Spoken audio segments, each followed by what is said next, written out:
40 degrees south of the equator, off the coast of southern Chile, not far from Patagonia, the luxury yacht Titan rests at anchor.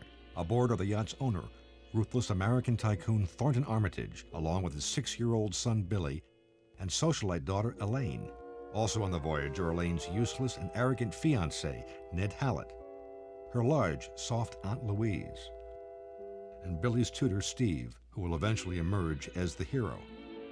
Steve is teaching little Billy about evolution, and Billy likens each member of his family to a different dinosaur. His aunt reminds him of a brontosaurus. His father, a T-Rex. Billy's fickle and seductive sister, Elaine, enters and flirts with Steve. Thrilled at the thought Elaine loves him, Steve grabs her in his arms. Just as they kiss, her fiancé, Ned Hallett, sees them through the door. Meanwhile, on an upper-deck lounge, Aunt Louise calls their attention to the approaching storm.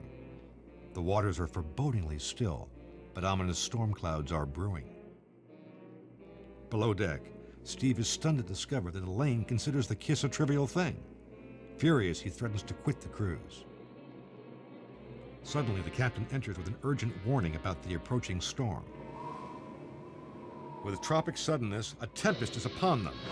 Through roiling seas, they see a submarine dispatched from the Chilean Navy. They launch a small rescue boat to save the Armitage party. The sub's commander breaks up the party. Their only hope of surviving the storm is if they evacuate to the submarine. Armitage scoffs at the idea of abandoning ship, but his guests are clearly frightened. Outside in the distance, a gigantic waterspout blankets the sky, sweeping destruction in its wake. The Armitage party make it to the sub just as the typhoon sweeps down upon them. The sub dives moments before a whirling spout sucks tons of water into the air. And mountain-high waves sweep over the periscope of the vanishing sub. The beautiful yacht, which is seized in the tentacles of the water tornado, is wrenched from its anchorage and hurled away. The very bowels of the earth shake with a terrific earthquake. Out of the sea, a huge rocky promontory is born, the water roaring off its sides. The yacht is dashed upon the new island and splintered into 1,000 pieces. Millions of gallons of water are sucked down into the cavity caused by the rise of the rocky headland. The submarine swirls helplessly downward. Pandemonium breaks out in the control room as the sub tumbles out of control. Buffeted by the raging currents and thrown off course, the sub finds itself inside a deep underwater ravine. The helpless crew and stunned passengers peer out through a porthole to discover green water filled with strange monsters. Their amazement is cut short by a sudden jolt when the sub runs aground on a rocky volcanic shelf.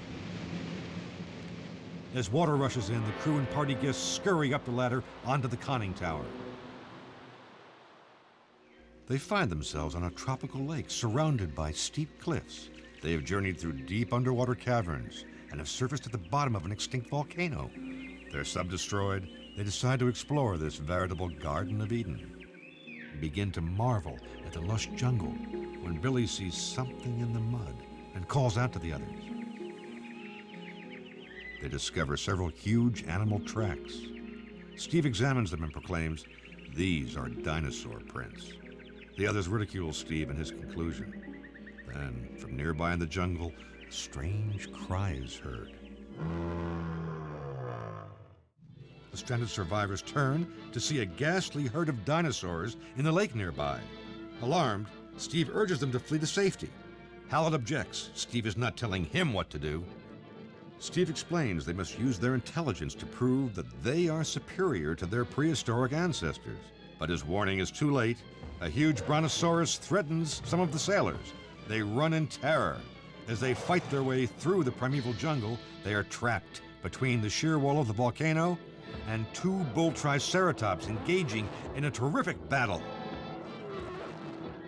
Their only hope is to find safety on a projecting ledge high above the prehistoric lake, despite a sheer drop straight down to the lush valley below. They must find a way to scale the volcano and reach the sheltered plateau. They struggle up the trail, exploring the jungle as they cautiously proceed. Steve and the sailors come to the edge of a rapidly raging river, cascading into a cavern in the side of the volcano. He cuts a vine to swing across to the opposite shore, but as he is about to land, it snaps, and he falls, just barely making the bank. On the other side, the sub-commander orders his men to fell a tree and build a log bridge to span the rapids.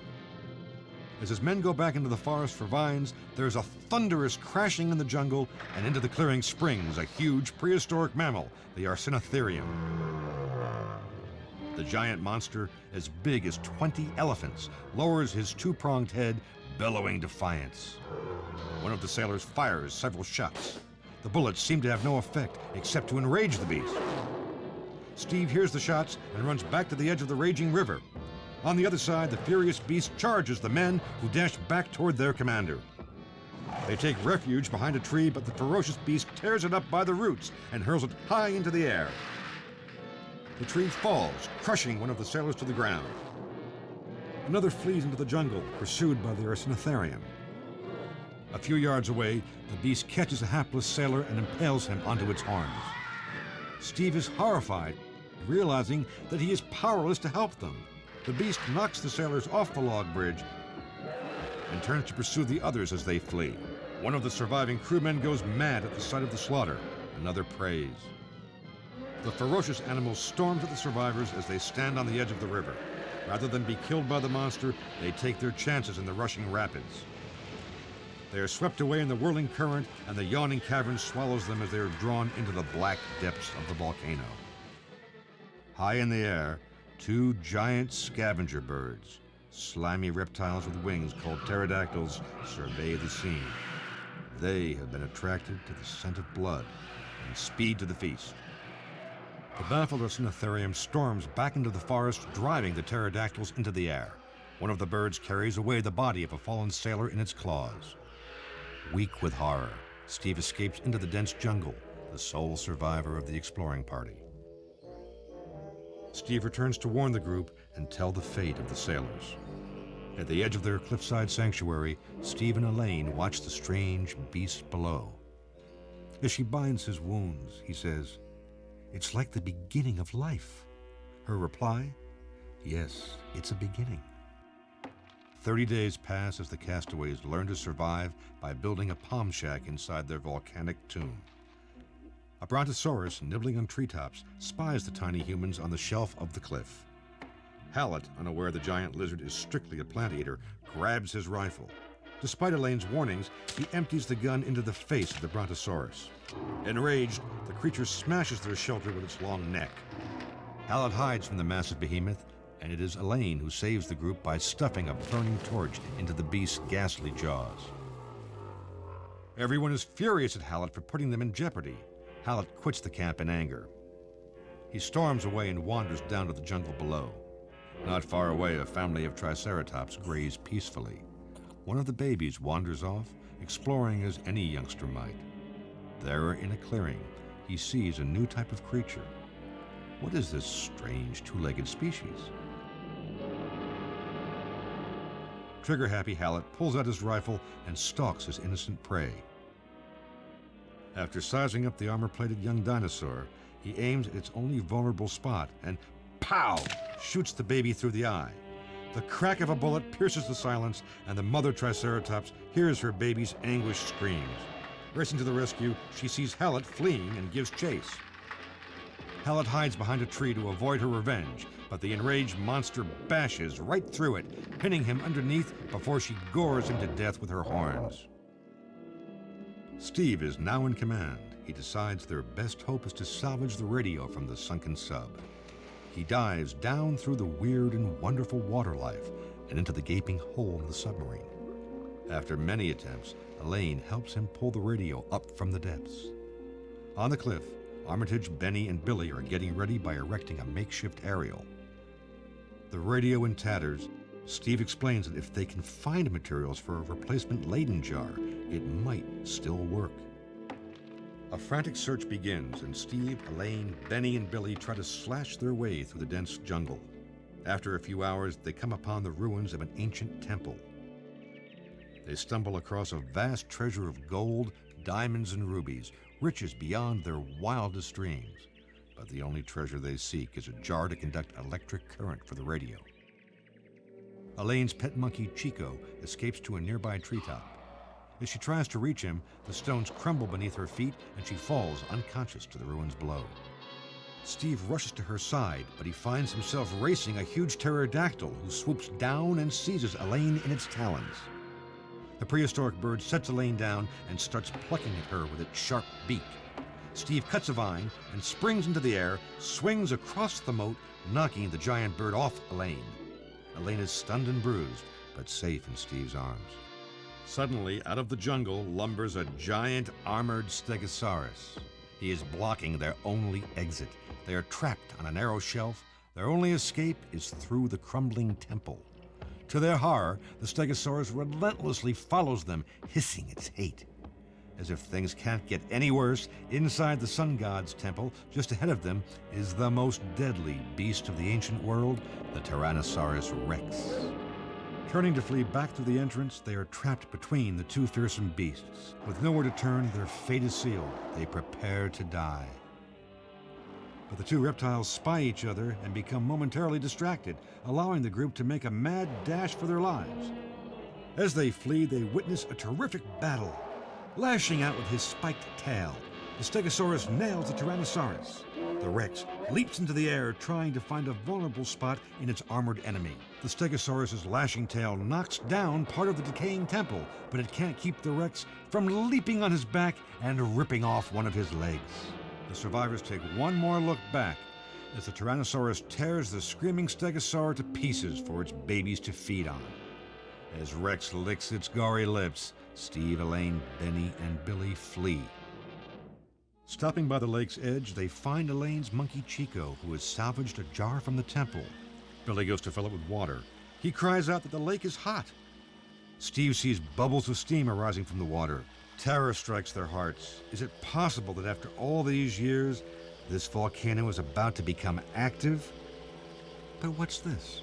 What a miracle of good fortune. The jar the monkey brought back can be converted into the precious and necessary part for their radio. Back at the camp, the last few survivors are shaken by a series of volcanic earthquakes. With lightning speed, Steve sets to work creating a generator and preparing the Leyden jar in one last desperate attempt to contact a rescuer. The horrified roars of wild beasts mingle with the hiss of escaping steam as they struggle blindly away from the boiling waters and shooting geysers. Little Billy attaches a wire to the aerial and gets a good look at the maddened beasts thrashing about in terror. There is no time to lose. They take turns running the hand generator. Steve desperately attempts to get a spark to send their message. Beneath them, the lake spouts lava as a reflection of the boiling cauldron beneath the surface. Little Billy faints from the unbearable heat.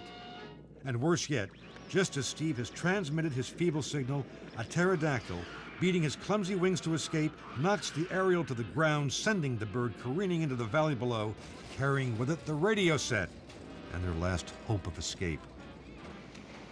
The monsters struggle and fight in a tragic attempt to escape the exploding volcano.